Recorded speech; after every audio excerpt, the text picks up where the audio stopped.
In this episode, I burrow into the beating heart of Beijing, the historical alleyways of China's capital city, where stories old and new are woven into its walls.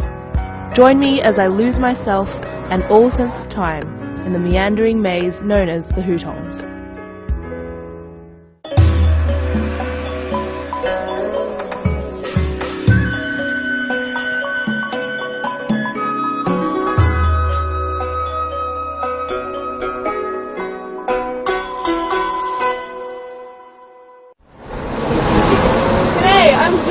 Welcome to Travelogue in Beijing. Before moving here, I actually had been here as a snap-happy tourist, really keen to see the Great Wall of China and eat Peking duck, of course. But it wasn't until I came back with plans to stay for longer that I really discovered what the true Beijing was. The Hutongs. Let's go have a look. Just around the corner from the skyscrapers, it's like a parallel universe where the sound of traffic fades and time slows down.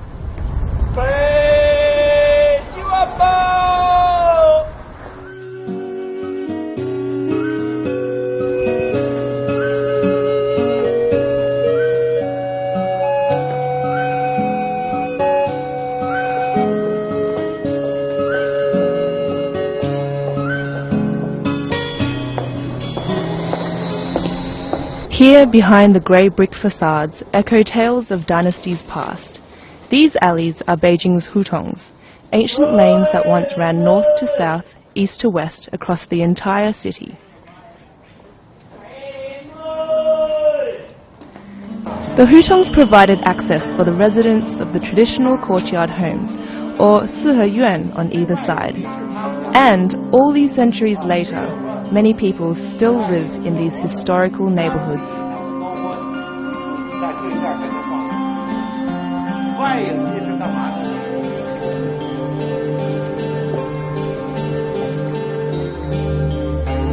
So this is the main gate of Yuan, which back in the day would have been inhabited by one extended family. However, these days they've been subdivided, and many of these courtyards are actually shared by several different households. In fact, you can probably tell how many households live in this little compound by counting how many electrical meters there are on this wall, because each of them lead to a separate household.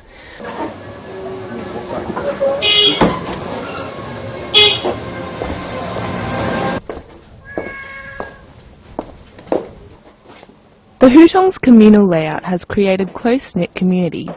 My quest is to find a classic Yuan to show you. All I want is a little peek at what it's like to live in a Hutong home. I know, they say curiosity killed the cat, but the open doors are just too tempting.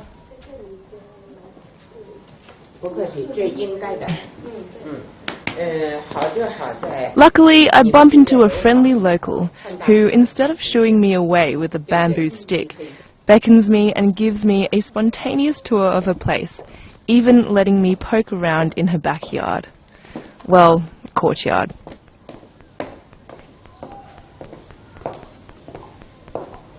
And lo and behold, guess what I find? A Yuan that's as classical as it gets. The complex is very conventional, 4 separate one-story pavilions, all facing inwards, the main building looking south.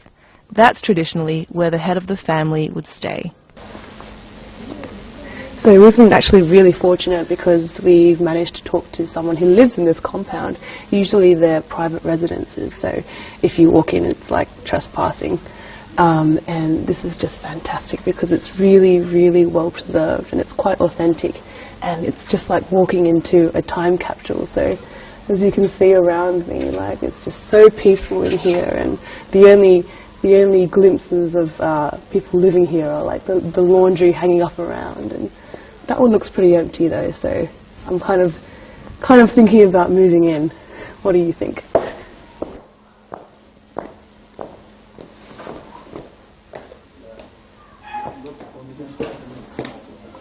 Right now, I'm renting a room in a dreary high-rise apartment complex. So for me, thoughts of living in this sleepy old sanctuary are extremely enticing.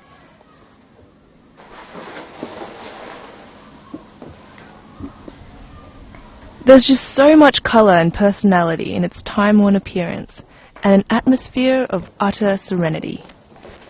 Generations of history were created right here, and I wish you'd share some of its stories with me. Yeah, alright, I'm just a tad jealous of Hutong life.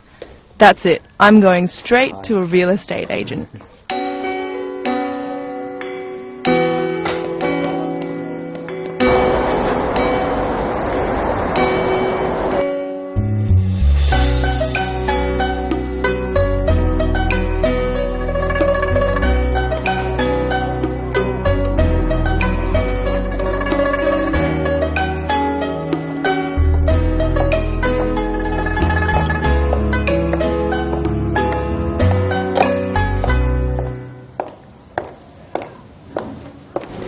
Living in the Hutongs can actually be quite expensive. If you rent a courtyard residence with modern amenities and 3 bedrooms or more, it can cost actually upwards of 20,000 RMB a month. But if you want your very own slice of Hutong life and not pay so much for it, you can easily find it. You just got to know exactly where to look.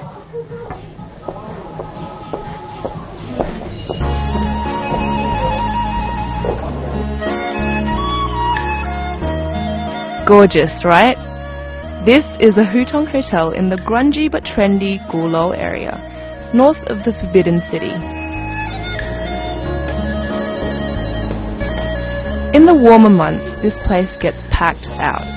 I mean, who could say no to unwinding on your private terrace with a glass of sparkly in your hand, watching the evening fall around the drum and bell towers?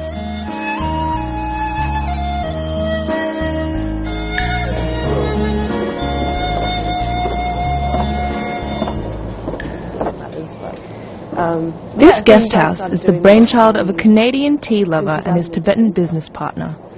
Both wanted to create a living space that captured the easy energy of the Hutong neighbourhood. So you already had the concept in your mind before you started looking for a place. And the result? 10 luxurious quarters nestled in an exquisite traditional setting. So here we have Joel. He's actually one of the owners of this Orchid Hotel, and he's here to show me one of the rooms. Whoa! This is super nice. Very, very cool. So this is one of our better rooms, I guess. Yeah. Nice. You can't really tell in the winter here, but there's a nice garden with grapevine growing there that's quite old. And people can sit out and have breakfast here. Nice. It just looks so cozy in here. The lighting as well, I think.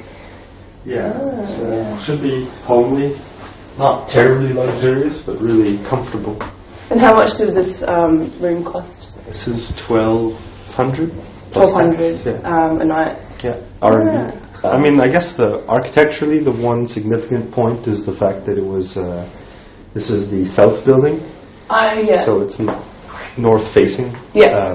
So it gets all the so sunshine. It doesn't get the sunshine. So by taking the alleyway, it used to be an alleyway here, and converting it into a part of the garden, and then putting windows here, it turns it into a south facing room. So the light that you get is quite significant. I'm very tempted to stay and here. All the rooms also have access to our media server. So it's free movies, like 500, 600. It's the ultimate refuge, huddled so secretively but so comfortably in the Hutongs. Joel tells me that a lot of the patrons they get here are actually expats living in Beijing in high-rise buildings like me, and they come here for a weekend to get away from, the cityscape. And I can totally understand, because it's like the perfect collision of old Beijing with a modern twist, and that's exactly what I'm waiting for right now, because dinner's coming up and I'm super excited. Traditional Chinese food with a modern twist.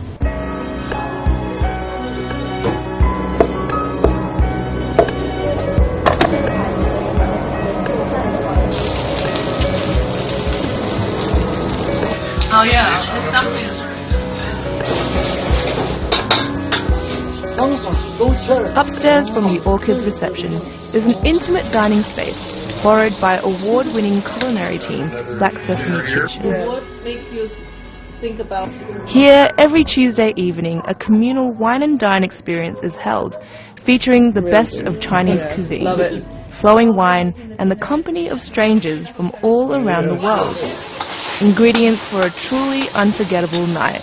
Look what we have here. So this is the Chongqing spicy chicken, which is different. Yeah. Oh my gosh. What different compound sauce, but dry spicy. So nami and spicy, but dry one. It's really good. What number dish is this now? This is the number 9. The last one? Yeah. We have desserts. Ooh. Of course. And you'll need ice cream. Homemade ice cream. Yeah. Coco's homemade ice cream. This is Coco, by the way. Come over here. Hi. Coco is our dining manager at Black Sesame Kitchen, and isn't she awesome? Yeah. She sure is, and a top-notch ice cream maker too. Thank you. To Beijing and the Hutong. Cheers. So I've just finished my meal, and I'm coming into the kitchen to say thank you to the chef. Thank you. Ni hao. This is Chef Zhang, and this is Chef Wang. 谢谢你们煮得很好吃。Thank you. Coming up next, I try my hand and mouth at a bit of street vending, hit up the most happening Hutong in Beijing, and do a shot of China's notorious liquor with a slithery twist. In this episode, I burrow into the beating heart of Beijing, the historical alleyways of China's capital city, where stories old and new are woven into its walls. Join me as I lose myself and all sense of time in the meandering maze known as the Hutongs.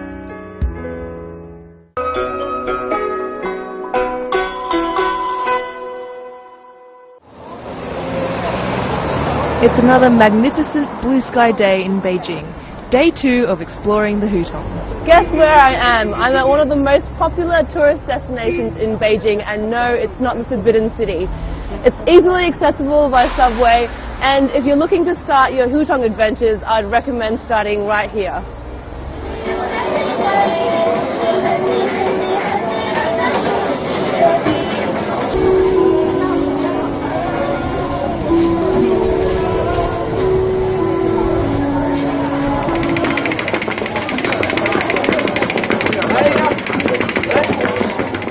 Nanluoguxiang is on line 6 and 8 of the Beijing subway, and if you get out at exit E and turn left, this is what you'll see. This north-south Hutong was built sometime during the Mongol-ruled Yuan dynasty around the 1300s. The word Hutong is derived from the Mongolian word Hutong, meaning water well. Hutong came to represent a gathering place. Of course, many centuries later, much has changed. This Hutong today is crammed full of stores selling all sorts of knickknacks and nibblies. But it retains its essence as a hotdog. It is still a gathering place. And there's always something happening that draws the crowds. This street vendor is a bit of a master with his hands, and mouth too, it seems. I wonder what he's making. It's a thick malt sugar syrup that he's using, blowing it like Venetian glass.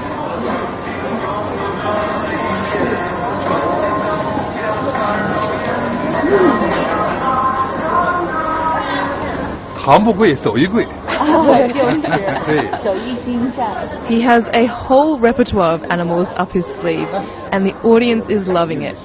An impressively realistic king prawn. Now what?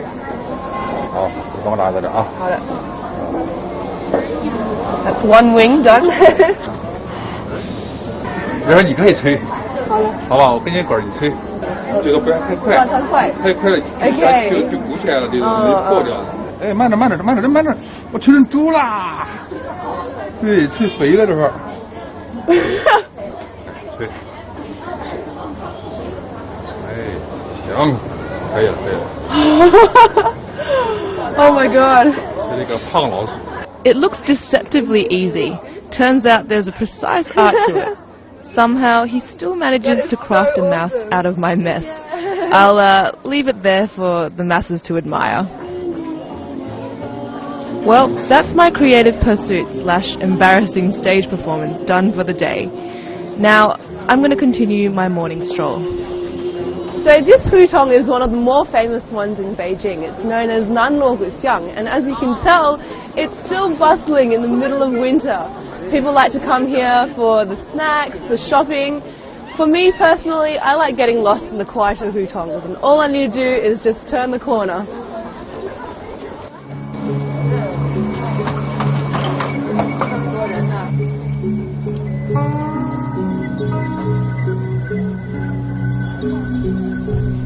Away from the main strip, it's like taking a long, slow breath of fresh, invigorating air, and you can really immerse yourself in the authentic and the avant-garde. Well, that's until your bladder calls. Another great thing about the Hutongs is that you can spend all day wandering about and not have to worry about finding a public toilet like this one. The only problem is that you have to remember to bring your toilet paper, and you gotta not mind going in front of other people. I guess when you gotta go, you gotta go.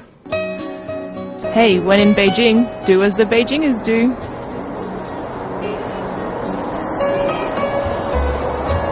The reason why there are so many communal bathrooms is because originally, Hutong homes didn't have sewage systems, so residents had to share.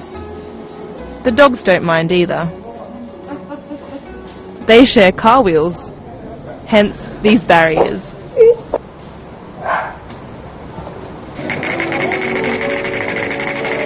With toilet cubicles or without, Hutongs remain the geographic and symbolic heart of Beijing. They are the source of its long history and grassroots culture.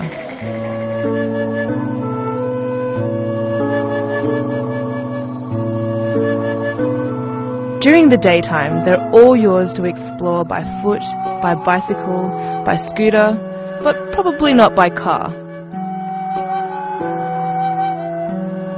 And when the night creeps in, the Hutongs keep humming. If you find yourself walking down a dimly lit alleyway like this one at night time and it's pretty cold, never fear, because usually there are some hidden gems in the Hutongs like this. Pretty unassuming, right? But it's actually a bar, and there's no signage outside, so you can't even tell what it is, but once you walk inside, it's a whole new world. If Jasmine and Aladdin flew here on the magic carpet, I bet they'd agree.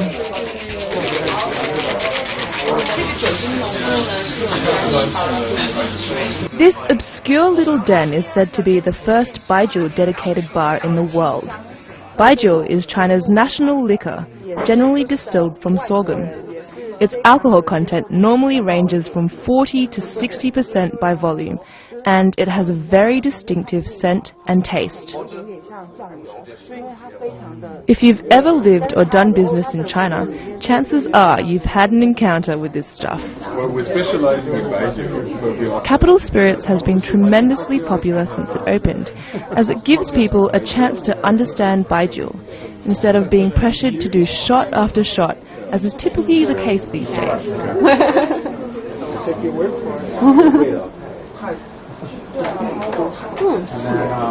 It's pretty good. I'm struggling to find an analogy to compare it to, but it has a little bit more flavor, and it's like a slightly sweet. Try it. This is interesting. I got this in a Yunnan restaurant. It's a yaoji. Nice color. Yeah, look at that. I'm gonna order something special, something medicinal that's supposed to bring out the heat. Oh my god. I'm actually born in the year of the snake, so I feel kind of like a cannibal, but it tastes a little bit like what I imagine a floor cleaner to taste like, so not the best, but yeah, not too bad. I'll tell you if I start sweating. I still haven't got to the last. Do you find that having a bar in the Hutongs actually brings a lot of the tourists in? More and more now, yeah, more and more now. I mean, we are surprised because when we first opened, we thought it'd be more of the gulo kind of hipster crowd, and it still kind of is. But actually, a lot of local Chinese in the area come in. all the time. The fusion of the traditional with the contemporary, East, West, New, Old, quiet, busy. Really, there's nothing like this anywhere else on Earth. In the Hutongs, opposites merge so effortlessly, not just in the architecture, but in the concepts. And a skim of the drinks menu confirms this, a deeply cultural beverage taking on the modern bar scene. That kind of reflects that as well. That's right. Yeah. So our specialty is baijiu, but we don't only serve baijiu. We have over 50 types of baijiu. And our specialty is we serve it in these small glasses. And you can drink different types of baijiu in flights. And all of our staff can walk you through any flight, so you learn a little bit about baijiu, appreciate the taste and understand the history. Yeah, because baijiu isn't exactly the drink of choice for many foreigners. Yeah, I think it's gotten kind of a bad rap, but actually, baijiu's been around for over 2,000 years, and originally, it's supposed to be enjoyed slowly, not like in huge quantities, but slowly sipped, smelled like wine, really. And then, I don't know when it kind of happened, but more recently became kind of like a thing where you drink in high quantities and spend a lot of money on, but now we're trying to wedding banquets, that sort of thing. Business meetings. We're trying to kind of push it back to where it was originally meant to be, just kind of like tasting and appreciating the flavors of baijiu. Coming up next, I delve deeper into the labyrinth, loosen up with the locals, and let the Hutongs lure me right in.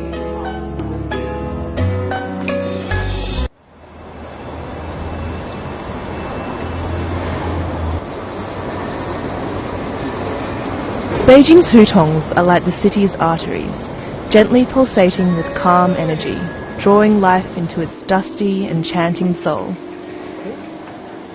Here, in these slender, gracefully crumbling passages that crisscross the old city, people go about their daily lives unperturbed, or so it seems.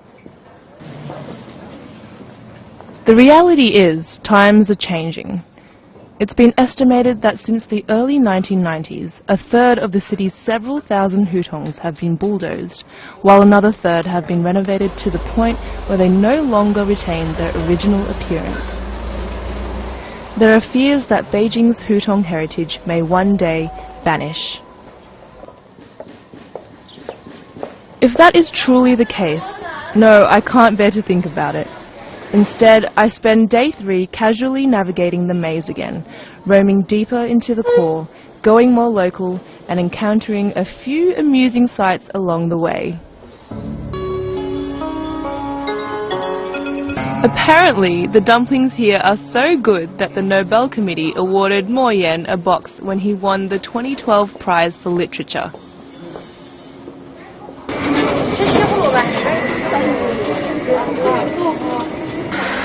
To be honest though, I'm on the lookout for the legendary street-side brekkie, jianbing.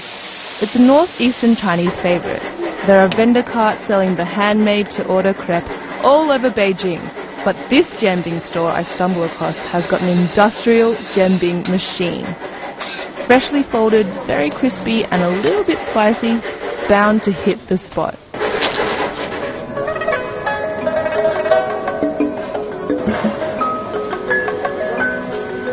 Adequately stuffed, I continue my immersive Hutong journey. 这是你早上运动吗？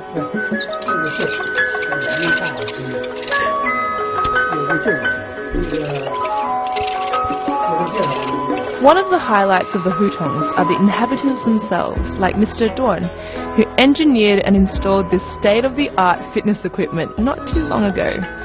He offers me a turn, but decides I need a thorough demonstration first.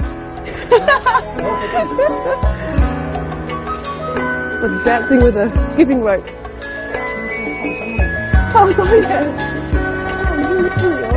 All I need to do now is repeat each move 100 times like he does every day. And hey, I'm gonna be a prima ballerina.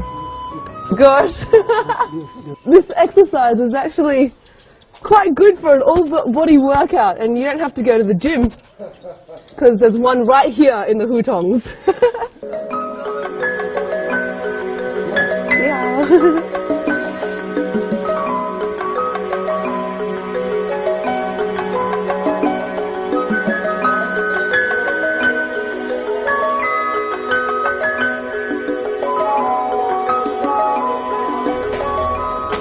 With my high-intensity morning workout done and endorphins released, I happily go on my way, engaging my senses and absorbing the sounds and smells of the Hutongs, which are just waking up to a clear winter's day. The more I see, the more I realize that the Hutongs embody a way of life.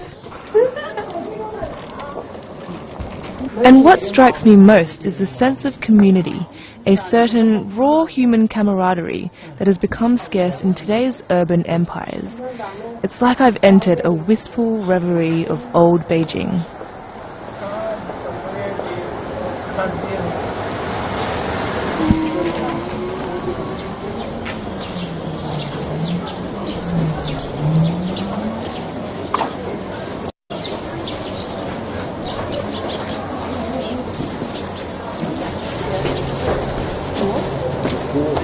These past few days, I've stuck to the Hutongs in the hip Gulou area, north of the Forbidden City. There are just so many fascinating spots in the locality, like this peculiar building behind the bell tower. It may look like an ancient site of worship, but the signs say they sell hot drinks. That's it, I'm in. I'm absolutely frozen to the bone.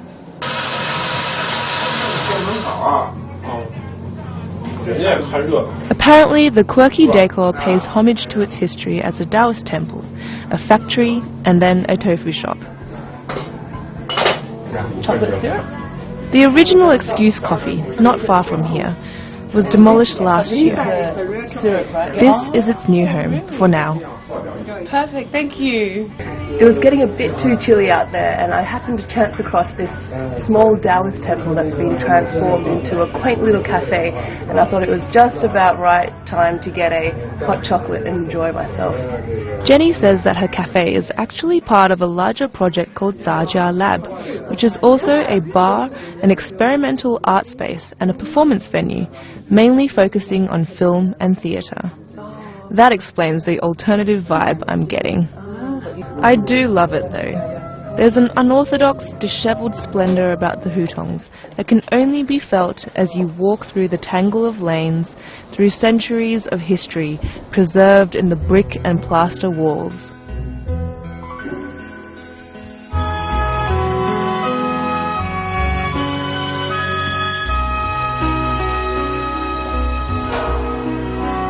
Leaving the Hutongs behind, I suddenly find myself back in real time. Everything around me picks up pace again. The traffic roars and rumbles in the background, and the high-rises twinkle and tear at the sky. It's a very different world out here. Although many of Beijing's Hutongs have been pulled down to make way for the modern city, plenty of them still remain for you to explore. I mean, we've barely scratched the surface. So, if I were you, I would put Beijing on the top of your travel list and come here to experience the magic of the Hutongs all to yourself. I'm Joy, thanks for watching, and see you next time on Travelogue.